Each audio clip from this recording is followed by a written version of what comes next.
que a palavra de Deus fala, em todos os âmbitos da nossa vida, eu fico muito feliz, né? É a ação de Deus no meio do seu povo. Vamos abrir aí o texto de Efésios, capítulo 6. Efésios, capítulo 6, verso 4.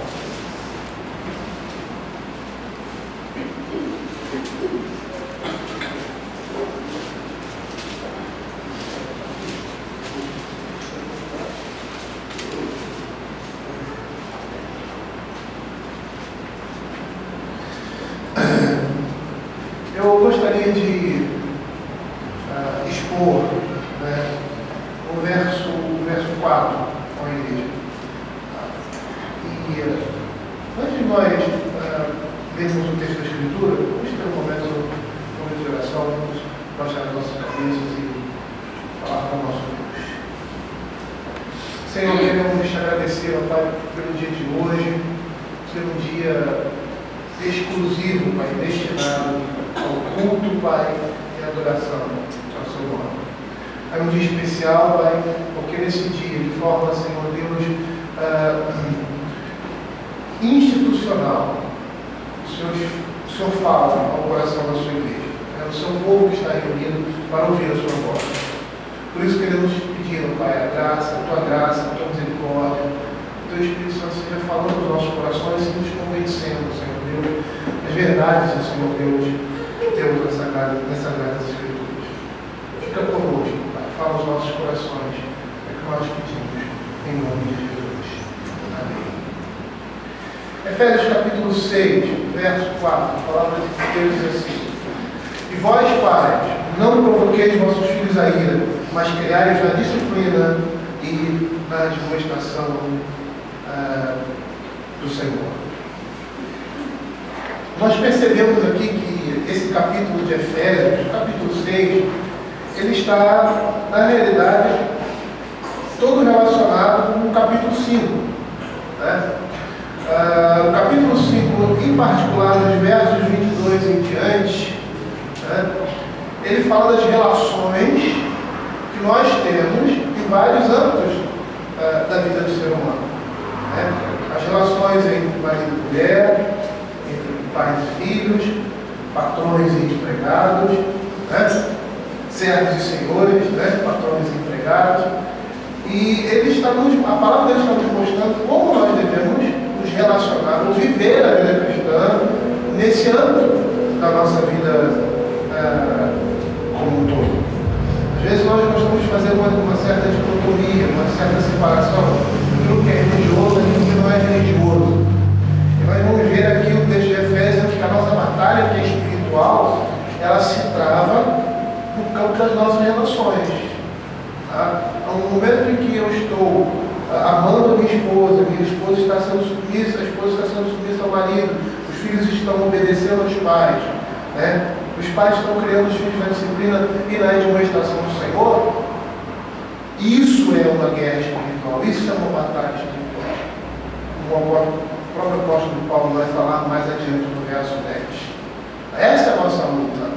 Esse é o âmbito das nossas ações, o nosso culto a Deus. Não aquele culto formal, mas o culto como oferecimento, como Paulo fala, né? De oferecer os nossos corpos, as nossas vidas, um sacrifício santo ao Senhor. E no capítulo 6, nesses primeiros 4 versos, ele está falando da relação entre pais e filhos. E o verso 4, especificamente, está falando da responsabilidade dos pais na disciplina dos seus filhos. E eu gostaria de chamar a atenção, meus irmãos, já que todo esse texto ele está vinculado lá no capítulo 5, no verso 18. E é extremamente importante nós entendermos isso. Por quê? Porque lá no verso 18, a palavra de Deus está dizendo assim: E não vos embriagueis com vinho, no qual há dissolução, mas enchei-vos do Espírito. E como nós fazemos isso? Nós nos enchemos do Espírito. E aí ele vai, a partir do verso 19, dizer como essas coisas acontecem. Aí ele diz assim, falando entre vós com salmos, entoando e louvando de coração ao Senhor com hinos de cânticos espirituais, dando sempre graças por Deus a tudo, nosso Deus e Pai, em nosso Senhor Jesus Cristo, sujeitando-vos uns aos outros no temor de Cristo. É dessa forma que nós nos enchemos do Espírito. Como? Louvando a Deus, entoando cânticos, sujeitando uns aos outros no temor do Espírito, a mulher sendo submissa ao seu marido. Dessa forma ela está se enchendo do Espírito, o marido amando a sua esposa. Dessa forma, no exercício da fé, ele está se enchendo do Espírito. Os filhos obedecendo aos pais, agindo dessa forma, eles estão se enchendo do Espírito. No exercício da vida cristã, nós estamos nos enchendo do Espírito. E o que nós precisamos entender aqui no verso 4, é que nós não podemos cumprir essa tarefa como pais, disciplinar os nossos filhos na disciplina, de criar os nossos filhos na disciplina da administração do Senhor, se nós não nos enchermos do Espírito, se nós não exercitarmos a fé, se nós não colocarmos em prática aquilo que a palavra de Deus fala para nós fazer. A nossa ideia é que se encher do Espírito é algo passivo. Vamos dizer assim, no momento que eu leio a palavra de Deus, por mais que seja uma ação minha, o Senhor está me enchendo. Isso é verdade. No momento da minha oração, da minha devoção, o Espírito Santo está me enchendo, cada dia mais habitando em mim. Isso é verdade. Mas também quando eu, no caso aqui, estou criando os meus filhos na disciplina e na administração do Senhor, também estou me enchendo do Espírito. Então, percebam que para que eu cumpra os propósitos de Deus na vida familiar, eu preciso estar cheio do Espírito. E como é que eu me encho do Espírito? Dessa forma. E um dos aspectos desse enchimento é no exercício da vida cristã, criar os meus filhos na disciplina e na administração do Senhor. Essa é uma tarefa que nós não conseguiremos desenvolver se nós não estivermos nos enchendo do Espírito. Nós precisamos entender, e isso é muito sério, que a vida familiar é um exercício da vida cristã. No momento em que estamos vivendo a vida comum do lar, isso não serve somente para os homens, a família como um todo. No momento em que estamos nos envolvendo nas nossas atribuições como pais, maridos, esposas e filhos, nós estamos exercitando a fé. É isso que nós precisamos entender. A vida familiar, o desenvolvimento dela, nas suas esferas de responsabilidade, nos seus papéis, é um exercício de fé, é um exercício da vida cristã. Nessa concepção, eu gostaria de falar um pouco sobre o verso 4. O verso 4 diz assim: e vós, pais, não provoqueis vossos filhos a ira, mas criai-os na disciplina e na administração do Senhor. E nós aqui temos uma mensagem direta aos homens, aos esposos, aos maridos, aos pais homens.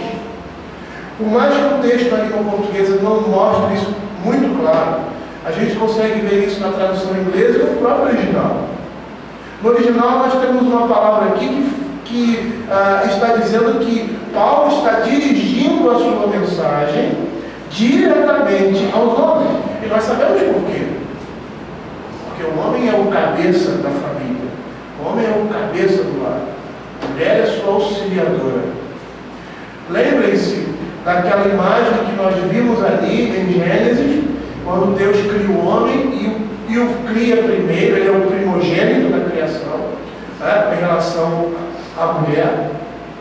E essa primogenitura lhe dava o quê? A autoridade. Essa primogenitura mostrava que ele era o cabeça da família, era o cabeça do lar, e que ele tinha a responsabilidade de sustentar a sua esposa, a sua família, e de dirigir a sua vida espiritual. Não é que o texto aqui esteja dizendo que somente os homens devem disciplinar aos seus filhos ou criá-los na instrução. Não. A responsabilidade é deles. As suas esposas, juntamente com eles, desenvolvem essa tarefa, mas elas estão debaixo da direção dos seus maridos. E por que eu estou dizendo isso? Porque no texto original, lá no verso 1, diz assim: filhos, obedecei a vossos pais no Senhor, pois isso é justo. Essa palavra aí no original é gonels. Gonels é uma palavra que se refere tanto ao homem como à mulher. É como se a palavra de Deus estivesse dizendo assim: filhos de Deus, obedecei a vossos pais e mães. O correlato no inglês é parents. Tanto serve para homem, pai, ou mulher, mãe. Mas aqui embaixo, no verso 4, ele está falando aos pais, homens. A palavra no original grego é pater. Essa mensagem é dirigida especificamente aos homens, como cabeça dos seus lares. Por quê? Porque o governo do lar é confiado a eles. A criação dos filhos, a condução da família. E aqui especificamente, porque o texto está se voltando para esse aspecto, a condução dos filhos, a criação dos filhos é responsabilidade dos homens. Eles são os principais responsáveis pela educação de seus filhos. É eles que devem dar a direção, não a sua direção, mas a direção que está na palavra de Deus. Percebam que aqui ele fala a admoestação do Senhor. Não é a minha criação, a minha disciplina, o que eu acho que eu tenho que criar os meus filhos ou conduzir a minha família. Não! Você não tem essa autoridade. A nossa responsabilidade é conduzir os nossos filhos na disciplina do Senhor. Não é porque, meu pai me disciplinava assim, meu pai me criou assim, porque minha tia, não sei quem, não sei, a minha família. Não existe isso. A criação que nós devemos imprimir nos nossos filhos é uma criação bíblica, com um fundamento bíblico. É lógico que existem particularidades de família para família, mas não é o caso que está sendo tratado aqui, a hora que você vai almoçar, o que você vai fazer no final de semana. Não é isso que a Escritura está dizendo, isso é particular de cada pessoa. A palavra de Deus está dizendo, a maneira como você deve conduzir o seu lar, conduzir a sua família é essa. Como? Está aqui na Escritura. Eu não tenho autoridade de conduzir uma família fora desses princípios, que são eternos aqui. Se você perceber, todo relacionamento vai ser assim. Mulheres sejam submissas ao seu marido como ao Senhor. Elas são chamadas a serem submissas no Senhor aos seus maridos. Então os maridos não têm autoridade sobre elas para fazerem com que elas pequem. Homem, como marido, ele não pode exigir da sua esposa aquilo que a palavra de Deus não exige para elas, como esposa, em relação a ele. E assim sucessivamente. Como é que eu devo criar a minha família? Como é que eu devo conduzir a minha família? Segundo os princípios da palavra de Deus. O que nós estamos vendo aqui é um caráter específico relacionado à criação. O homem como cabeça. Aqui no texto de Efésios, capítulo 5, verso 23, vai dizer assim: porque o marido é o cabeça da mulher, como também Cristo é o cabeça da igreja. Esse é o princípio que está estabelecido aqui. E é isso que o apóstolo Paulo está dizendo. A disciplina é a responsabilidade dos homens. Os homens têm a responsabilidade de disciplinar e instruir os seus filhos. Se nós olhássemos para o contexto em que Paulo fala isso, o contexto é extremamente significativo, porque nós temos aí duas culturas distintas. Em primeiro lugar, o judaísmo, que na realidade não é o judaísmo, mas é a religião revelada. O que nós temos de judaísmo no Velho Testamento, eu não estou falando das distorções do judaísmo, mas estou falando da revelação, da religião revelada do próprio Evangelho, do Evangelho do Velho Testamento. Então, o que nós temos ali no judaísmo, que representa a palavra de Deus, é a palavra de Deus, é a religião revelada. E no contexto judaico, os homens eram responsáveis pela disciplina dos filhos no ensino da lei. Tá? Nós pegarmos todos os textos que falam sobre a responsabilidade, o ensino da vida familiar, ele está direcionado aos pais, aos homens, porque são cabeça da sua família. As suas mulheres auxiliam esses homens na condução e na disciplina dos seus lares. Na prática, nós vamos perceber que as nossas esposas, elas agem mais do que nós nessa área, porque nós passamos mais tempo fora de casa, porque estamos trabalhando. E elas passam mais tempo com os nossos filhos. Então, são elas que, na prática, estarão exercendo essa disciplina, até mais, vamos dizer assim, cronologicamente, ou medindo o tempo do que nós. Mas é a nossa responsabilidade. O Senhor chama o homem com essa responsabilidade de criar. Então ele tem que instruir a sua esposa, a dizer para ela como ela deve disciplinar os seus filhos. E aí você vê a unidade da família. Mas no contexto judaico, os homens eram responsáveis. A Escritura diz isso, pela disciplina dos filhos no ensino da lei. E na cultura judaica, entre os crentes ali do Velho Testamento, educar corretamente era um ato de obediência a Deus e era uma demonstração de competência. Filhos bem criados, filhos disciplinados, obedientes, demonstram a competência de seus pais na condução da família. É isso que nós vemos, por exemplo, em 1 Timóteo, capítulo 3, fala sobre as qualificações dos presbíteros. Percebam que isso aqui não é somente para os presbíteros. Todo crente deve ser assim. Todo homem deve apresentar essas qualificações. Somente, ou melhor, só que os presbíteros, eles precisam, têm a necessidade, mais do que todos os outros, de ter essas características. Porque eles são exemplo. Olha o que diz o verso 4 do capítulo 3. Que governe bem a sua própria casa, criando os filhos sob disciplina com todo respeito. Pois se alguém não sabe governar a própria casa, como cuidará da igreja de Deus? Educar corretamente, biblicamente falando, é um ato de obediência a Deus e demonstra competência. A competência dos pais é obedecer a palavra de Deus e fazer aquilo que a palavra de Deus fala. Lá em Tito, capítulo 1, verso 6, nós vemos mais uma vez isso, essa ideia de obediência a Deus e de competência. Alguém que seja irrepreensível, marido de uma só mulher, que tenha filhos crentes, que não são acusados de dissolução nem subordinados, porque é indispensável que o bispo seja irrepreensível como dispenseiro de Deus. Então, dentro da religião judaica, do evangelho ali apresentado no Velho Testamento, os homens eram responsáveis pela disciplina, pela condução da família, pelo ensino da palavra de Deus aos seus filhos, e educar corretamente era um ato de obediência a Deus, que demonstrava competência. Nós estamos percebendo aqui que Paulo está falando para a igreja de Éfeso. É uma igreja o quê? Gentílica.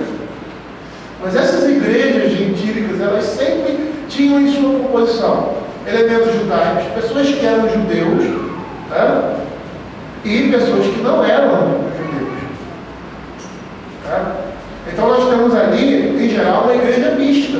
Essas igrejas que são chamadas gentílicas, elas eram mistas em sua composição. E na cultura greco-romana, que é a cultura vivida pelo apóstolo Paulo ali, os pais eles podiam aplicar punições severas aos filhos. Os romanos eles tinham uma lei chamada Pátria Potestas. E essa lei dizia que os pais podiam fazer o que quisessem com seus filhos.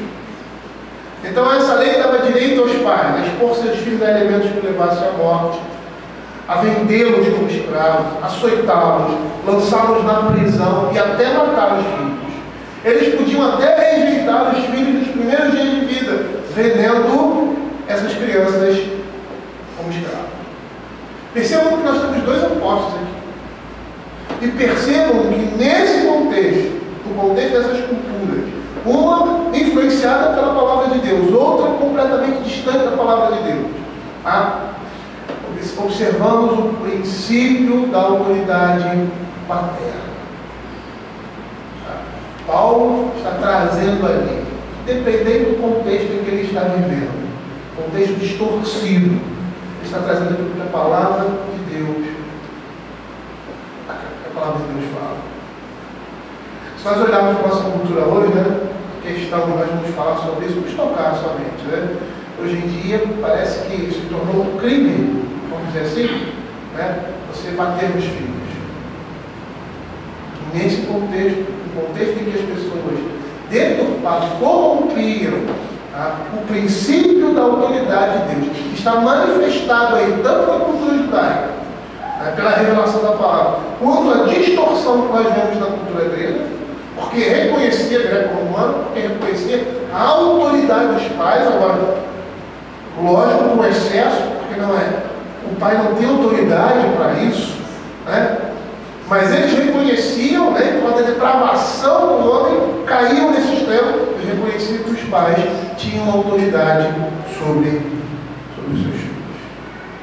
É nesse contexto que o apóstolo Paulo lança essa instrução: e vós, pais, não provoqueis vossos filhos a ira, mas criai-os na disciplina e na admoestação do Senhor. E por que ele está falando isso? Porque Paulo está chamando a atenção dos homens, que nós vamos entender como cabeça da família, como chefe da sua família, como aquele que tem que ser o primeiro na disciplina dos filhos. Tá? Ele está chamando a atenção dos homens para uma rigidez que é característica do próprio homem. Ou seja, de uma severidade excessiva, né? A gente conhece aí na nossa cultura, mas que é universal isso, né? Quando se fala de mãe, né? Aí sempre tem coração de mãe, cabe todo mundo, sentimento de mãe. Aquela coisa assim, como a ideia de mãe, né, pode tudo. Né? O pai não, é mais severo. E, na realidade, nós estamos vendo aí um princípio de complementaridade. Na realidade, o homem é sim mais duro, é mais firme, porque é homem, porque ele foi criado assim. Tá? E Paulo está chamando a atenção, até mesmo influenciado pela cultura greco-romana, tá? Chamando a atenção daqueles homens que estavam vindo daquela cultura romana, greco-romana, de violência, tá? De falta de consideração, né? De tratar o filho com dignidade, chamando a atenção desses e também daqueles que conhecem a revelação através do judaísmo, conhecem a palavra de Deus, porque isso é natural do homem, dizendo assim: olha, vocês que são pais, vocês que encabeçam a direção e a liderança da família, vocês que são responsáveis por disciplinar os filhos de vocês, não façam isso de forma agressiva, de forma rígida, em excesso, através de uma severidade excessiva. E ele diz: não provoqueis vossos filhos a ira. Abram aí Colossenses capítulo 3, verso 21. É um paralelo desse texto. A palavra de Deus vai dizer assim: pai, não irriteis os vossos filhos, para que não fiquem desanimados. O que Paulo está dizendo aqui é a mesma coisa que ele diz aqui em Colossenses. Ele está advertindo aos homens, tá, para não usarem de uma severidade excessiva na disciplina dos filhos, porque isso excitaria o ódio de seus filhos e faria com que eles lançassem de sobre si o jugo paterno.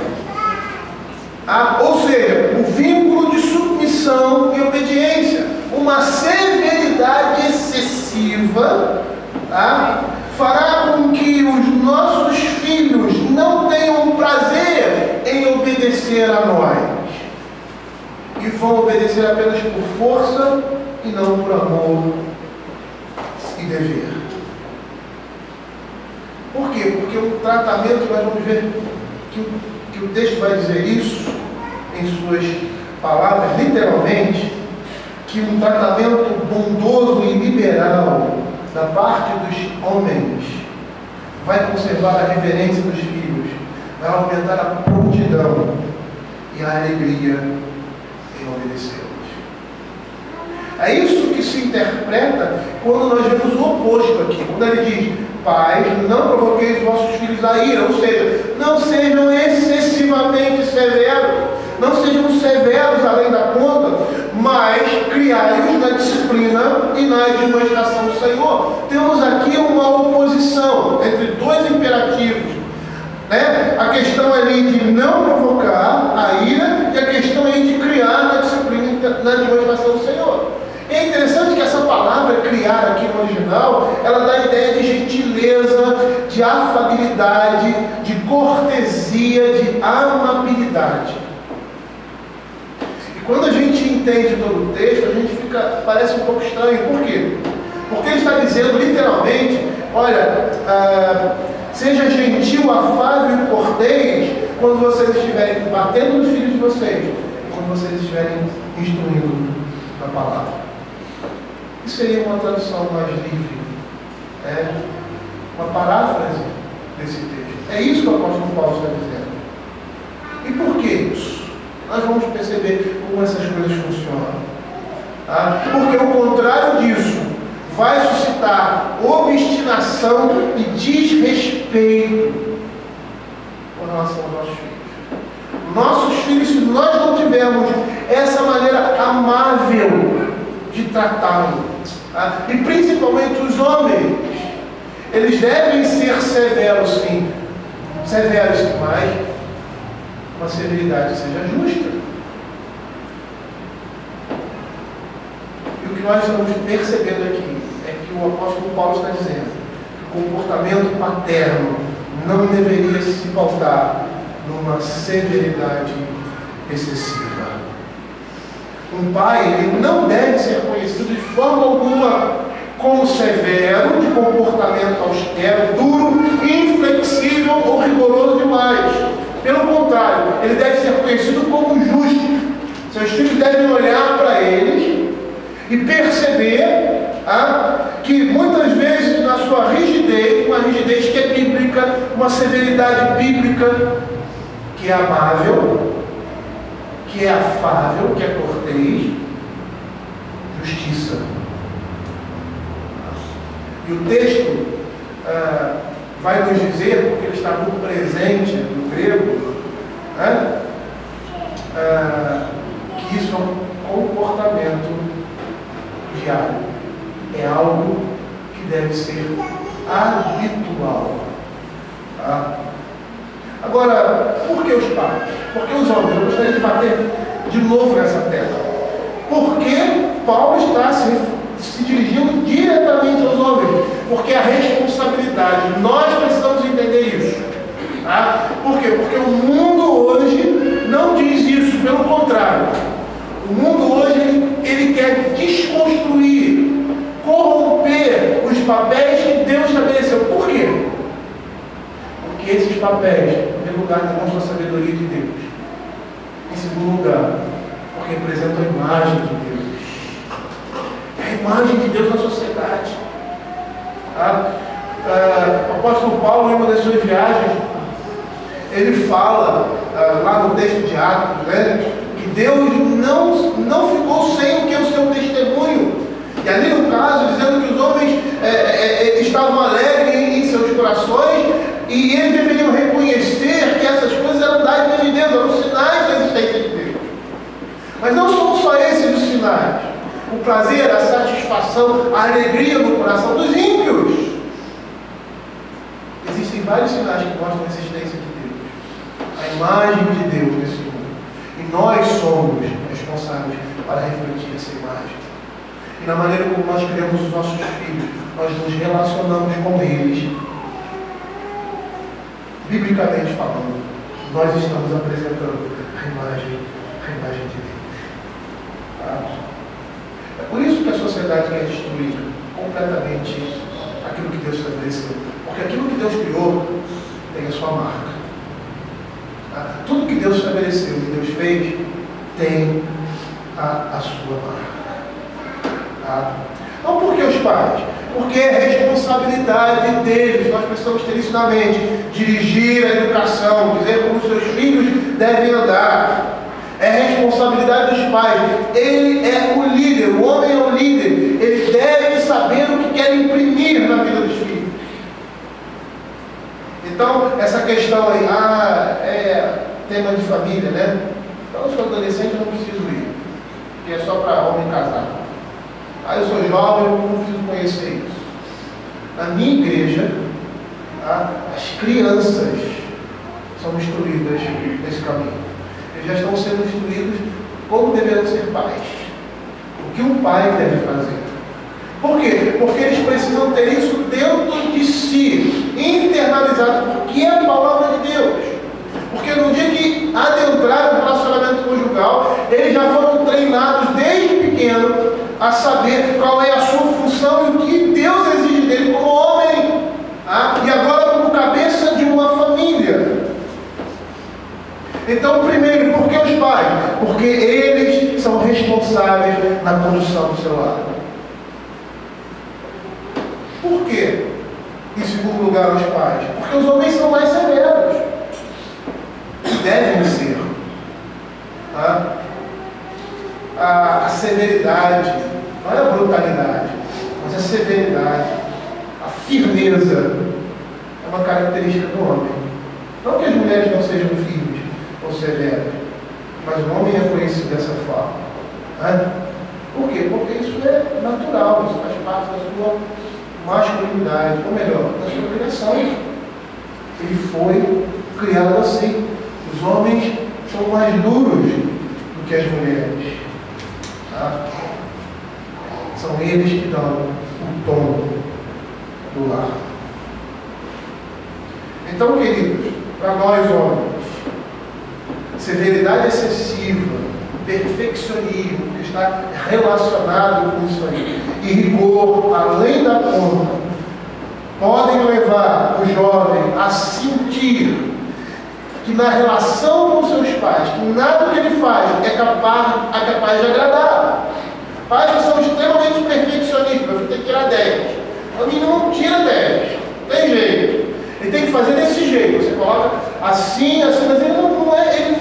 Você não pode exigir aquilo que ele não pode dar, aquilo que está além dos seus limites. Isso é ser severo em excesso. Isso vai causar desânimo nos seus filhos, porque eles vão olhar para aquela situação e dizer: eu nunca vou chegar nesse padrão. E vão ficar completamente desestimulados em obedecer de coração aos seus pais. E sabe qual é a consequência disso? Os filhos deixam de atender aos seus pais e não se importam mais em agradá-lo. Os homens devem ser severos, sim, mas quando a situação exigir, mas em justa medida. Eu gostaria de dar alguns exemplos aqui dessa severidade excessiva na prática. Por exemplo, você bater nos seus filhos quando eles derrubam alguma coisa. Estão na mesa, aí nem meu filho mais velho tinha umas mãos desse tamanho, ele tem 1,84 m. Quando eu era pequeno, ele já era grande, né? Aí naquela mesa lá, era toda vez que a gente comia, derrubava Coca-Cola, derrubava água, derrubava. Quer dizer, eu vou bater no meu filho por causa disso? Eu vou falar: filho, seja mais cuidadoso.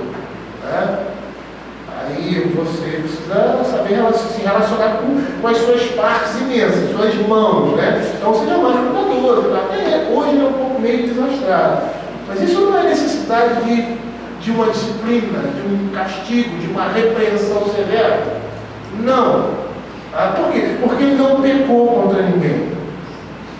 Uma outra maneira de nós demonstrarmos essa severidade excessiva é gritar com os nossos filhos ou ficar irritados com eles. A Bíblia, no próprio texto aqui de Efésios capítulo 4, diz: longe de vós da amargura, cólera e ira e gritarias. refere também aos filhos. Então, em geral, como é que nós tratamos os nossos filhos? Gritando com eles. Quando ficamos irritados, porque ele faz alguma coisa que nos irrita. Na realidade, o pecado está em mim. E aí eu lanço sobre eles esse meu pecado. E grito, e fico nervoso e tal. Você está pecando contra o seu filho. Isso demonstra uma severidade excessiva. Você está pecando contra Deus e está pecando contra os seus filhos.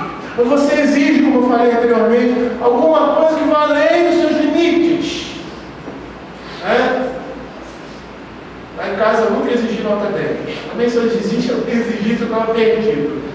Porque os meninos, olha, sinceramente, meus dois mais velhos, quando era época de escola, complicado. Complicado. Eu falava para eles assim: meu filho, o que eu quero é que vocês aprendam a matéria. Não interessa o que você vai tirar na prova. Eu quero que você aprenda o que o professor está dizendo em sala de aula. Então eles me traziam uma nota 7, 8, e tal, eu ficava feliz, eles também ficavam felizes, mas eu não exigia deles porque eles não poderiam me dar. Não que não fossem inteligentes, mas... Bom... E quando nós somos severos demais nas nossas repreensões, queridos, nós, como igreja, precisamos perceber que a educação dos nossos filhos tem natureza espiritual. Nós estamos pastoreando o coração dos nossos filhos. A finalidade dessa educação é beneficiar uma alma eterna. Nós não estamos criando os nossos filhos para serem grandes advogados, grandes médicos, grandes engenheiros ou jogadores de futebol, sei lá o quê. Eles podem ser tudo isso, mas o objetivo nosso na vida deles é transformá-los, ou melhor, ser instrumento de Deus para transformá-los em servos do Deus Altíssimo. A educação que você dá a ele, que deve ser bíblica, deve levar o seu filho a ser transformado à imagem de Cristo. Esse é o princípio da vida cristã. Nós estamos sendo transformados à imagem de Cristo. Você, pai, tem essa função. Você, como pastor da sua família, você tem essa função de levar os seus filhos e a sua esposa aos pés de Cristo. Você é pastor do seu lar. E precisa entender isso. A nossa responsabilidade, quando a gente começa a estudar o princípio da família, da fé, segundo as Escrituras, a gente vai ver que casamento não é brincadeira. A gente vai ver que família não é brincadeira. Que filho não é um bichinho de pelúcia. A gente vai olhar isso com muita seriedade e vai chegar a dizer, como disseram os discípulos, então não convém casar. Por quê? Porque o casamento, o relacionamento familiar é coisa muito séria, porque foi Deus que instituiu. Sabe por que muitos casamentos, até mesmo na igreja, não são uma bênção? Porque o casamento foi uma das maiores instituições que Deus estabeleceu. Uma das instituições em que o homem ele poderia gozar de toda a sua plenitude, todo o seu prazer na vida familiar. Quando esse homem segue a vontade de Deus na sua vida cristã. Se o seu casamento não está dando certo, se o relacionamento de você com seus filhos não está dando certo, é porque você está em pecado diante de Deus. É porque a sua vida cristã está falha. Porque nesse relacionamento o Senhor preparou para que gozássemos o melhor desse mundo. Eu não estou dizendo que você não vai ter dificuldades, eu não estou dizendo que você não vai ter problemas, mas que essas dificuldades, esses problemas, diante e até as diferenças conjugais, problemas que você vai ter na condução dos filhos, essas coisas não irão ofuscar a glória do que significa uma vida familiar. Lembre-se que na condução dos seus filhos, você está tratando como um indivíduo. Aquela criança de 2 e 3 anos não é um apêndice seu, não é um objeto seu, é um indivíduo, é um irmão em Cristo. Seu filho não lhe pertence, mas pertence ao Senhor. Lá em Êxodo, a palavra de Deus diz, Êxodo 34, 19, 13 e 12, o Senhor falando à sua igreja, dizendo: todo aquele que abre a madre é meu, tanto de homens quanto de animais. Nossos filhos não são nossos. A nossa esposa não é nossa. Né? A palavra de Deus diz em Provérbios, nós temos vários versos que falam que a mulher é dádiva de Deus, que quem acha uma esposa alcançou a boa vontade de Deus, porque ela vem do Senhor. É o Senhor quem nos dá. Então a nossa família não é nossa, a nossa família é do Senhor. Então, se a nossa família é do Senhor, eu preciso de forma, como um mordomo, cuidar dela conforme o Senhor institui a sua palavra, porque eu devo conduzir meus filhos e minhas esposas aos pés de Cristo. Se eu não estou fazendo isso, eu estou vivendo uma vida cristã falha. E ontem, quando nós estávamos estudando 1 Pedro, capítulo 3, verso 7, nós não chegamos ao final, porque o tempo não nos permitiu, mas lá no finalzinho ele diz assim: para que não se interrompam as vossas orações. A oração representa a comunhão de Deus com o homem, com o seu povo. Quando as nossas orações se interrompem, é porque a nossa comunhão com Deus está interrompida. É isso que diz Isaías 59, que os ouvidos e as mãos do Senhor não estão encurtadas, mas as vossas iniquidades fazem a separação entre vós e o vosso Deus, para que não vos ouça. Quando nós não estamos vivendo a vida cristã dentro do lar, a nossa comunhão com Deus está afetada. Queridos, nosso tempo já é chegado. Eu gostaria, eu tenho muita coisa a falar ainda, mas eu gostaria de dar um desfecho aqui. E o desfecho seria, mesmo porque eu não poderia desenvolver isso, não era a nossa proposta desenvolver isso aqui. Mas eu gostaria de dar um desfecho nesses últimos versos, assim: mas criai na disciplina e na admoestação do Senhor. Aqui o apóstolo Paulo está falando sobre vara. Essas duas palavras, disciplina e admoestação, que é paideia e noutesia, é interessante. Paulo está dizendo assim, olha, criem os seus filhos na instrução e na vara de forma amável. Crie de forma amável os seus filhos na instrução e na vara da disciplina de forma amável. Essa é a ideia. Porque a palavra disciplina aqui, ela tem o seguinte significado. Disciplina significa, no seu primeira acepção, no seu primeiro sentido, correção e castigo físico. No seu segundo sentido, educação e instrução. Se nós formos fazer uma pesquisa da Escritura, nós vamos ver mais ou menos que 80% das ocorrências dessa palavra na Escritura, no Novo Testamento, ela estará se referindo à disciplina física, ou melhor, disciplina com vara. A outra palavra que é noutesia, que tem um sentido de colocar na mente, é um vocábulo que se refere a sentimentos e emoções, algo que é feito através da palavra. Ela também tem dois sentidos. O primeiro sentido é o sentido mais forte, mais ocorrente dela, é advertir, é consolar, é instruir. E o segundo sentido é punir, corrigir, castigo físico.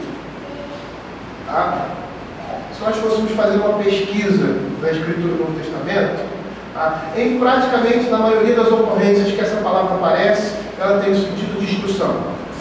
Em alguns outros contextos, tem o sentido de punir, corrigir. O que o apóstolo Paulo está dizendo?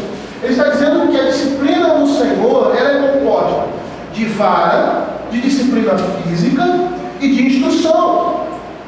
Lá em Provérbios capítulo 23, verso 13 e 14, a palavra diz assim: não retires da criança a disciplina, pois se a fustigares com a vara, bater aí, é bater. E vara aí é bordão, ramo, galho, é literal. Não morrerá. Tu a fustigarás com a vara e livrarás a sua alma do inferno. A palavra de Deus está dizendo que uma disciplina bíblica ela é composta de uma disciplina física juntamente com a instrução. Não é só bater, também não é bater de qualquer jeito. Tá? Mas no momento em que você tem a necessidade de bater no seu filho, juntamente com essa disciplina física, você deve instruí-lo na palavra de Deus. É isso que essas palavras querem dizer. E Paulo está falando isso no contexto em que os pais podiam até matar os seus filhos. Percebam que o exagero com relação a essa verdade não exime, tá, de aplicá-la na vida familiar. Hoje em dia você tem a lei da palmada, né? Por que você tem a lei da palmada? Tem necessidade da lei da palmada? Não, não tem.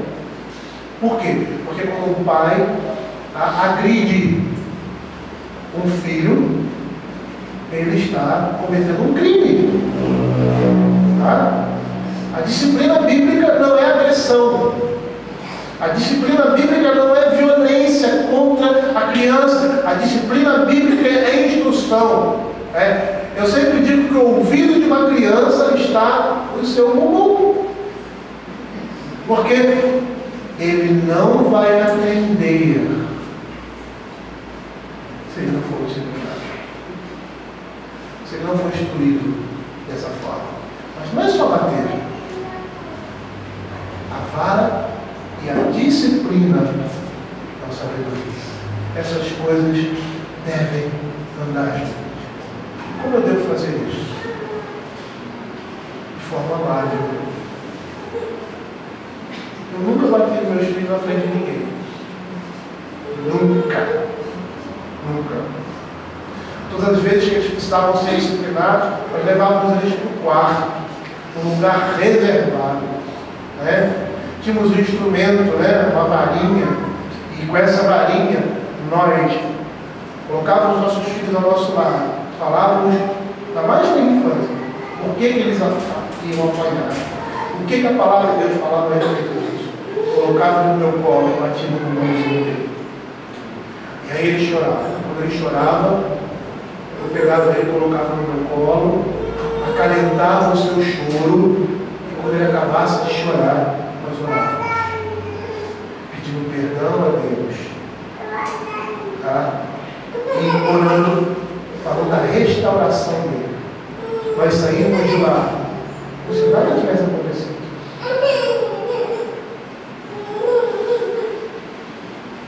Nós sempre tratamos nossos filhos com continuidade. Errei muitas vezes eu tinha que chegar para o meu filho de 2, 3 anos de idade e falar assim: meu filho, você me perdoa porque eu gritei com você. Meu filho, me perdoe porque eu fiz isso. Eu fui injusto com você. Eu fui injusto. Não foi uma nem 2 vezes. Muitas vezes fizemos isso. Porque nós não éramos perfeitos na disciplina. Por mais que estivéssemos seguindo a palavra de Deus, errávamos. Nós tínhamos um acordo em casa. Se eu estivesse nervoso, se minha esposa estivesse nervosa, o outro disciplinava. Né? Então, quando eu chegava em casa, a responsabilidade da disciplina era minha.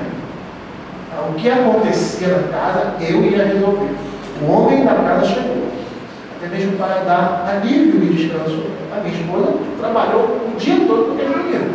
Aí ele dava o trabalho. E às vezes o que acontecia? Eles faziam determinadas coisas que suscitavam a minha ira e o pecado está em mim. Eu dizia assim para Simone, disciplina esse menino, senão eu vou matar.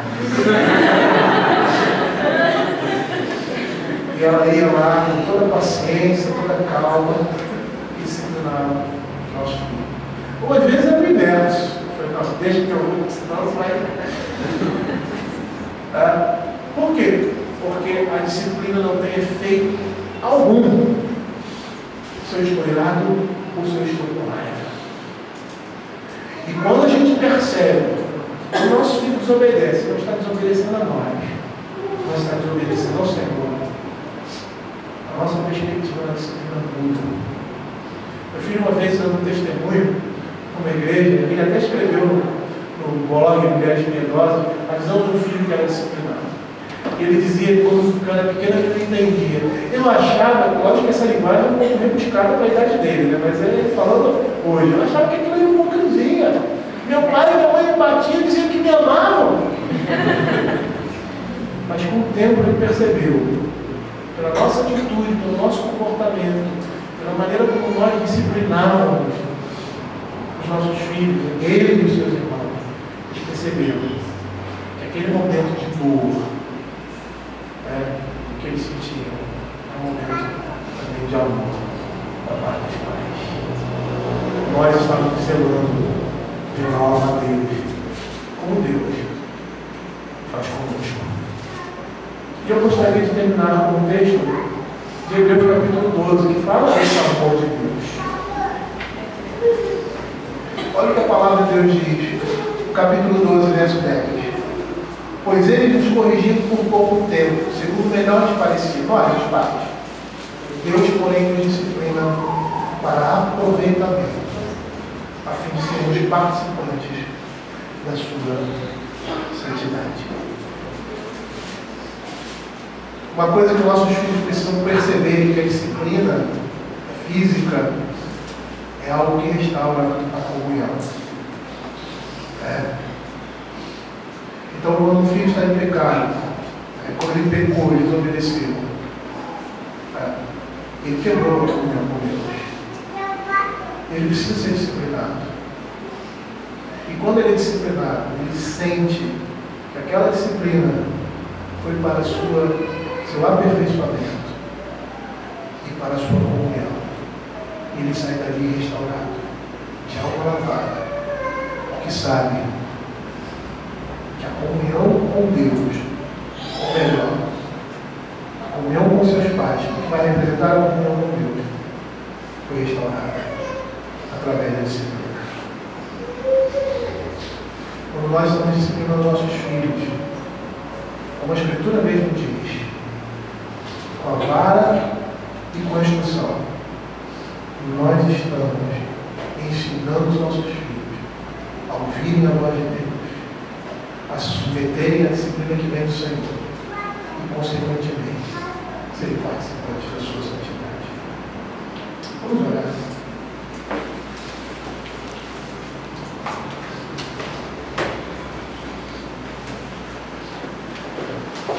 Senhor, queremos te agradecer pela tua palavra, porque mostra a sabedoria, Senhor. A sabedoria do Criador. Quando nós olhamos para a Escritura e vemos essa questão da disciplina, nós nos emocionamos, meu Pai. Nós sentimos o nosso coração pulsar, porque vemos nela o amor de Deus, a sua bondade, a sua graça e a sua misericórdia. E é isso que nós somos chamados, Senhor Deus, a apresentar aos nossos filhos. A imagem de Deus através da nossa liderança, a imagem de Deus através da nossa paternidade, da nossa maternidade. Nossos filhos vão ver homens pecadores, nossos filhos vão ver mulheres pecadoras, mas homens pecadores e mulheres pecadoras redimidos pelo sangue de Cristo. E nessa redenção eles irão olhar para os acertos e para os erros dos seus pais e vão ver a imagem de Deus refletida em homens, ó Senhor Deus, caídos, mas agora redimidos pela graça de Cristo. Senhor, que possamos, ó Pai, cada dia mais apresentar essa imagem, nos aperfeiçoar a sermos semelhantes ao nosso Senhor, Salvador Jesus Cristo. Em nome de Jesus. Amém.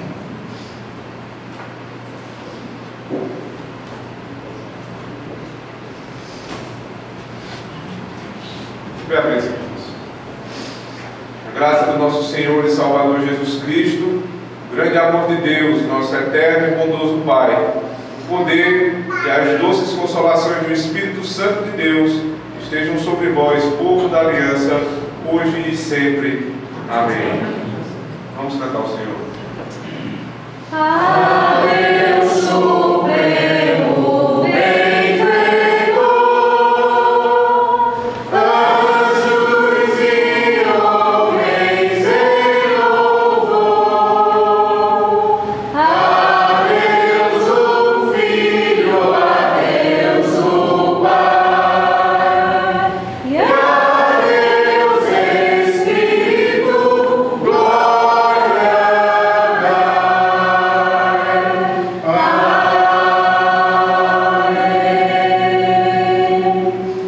Antes de irmos tomar café, eu queria dar só algumas instruções quanto à nossa escola dominical, que hoje vai ser um pouco diferente. As mulheres vão ficar aqui no nosso salão de cultos com a irmã Simone, e os homens vão para a sala infantil, ficar com o pastor Oélio. Mulheres aqui e homens lá na sala infantil. Então às 11 horas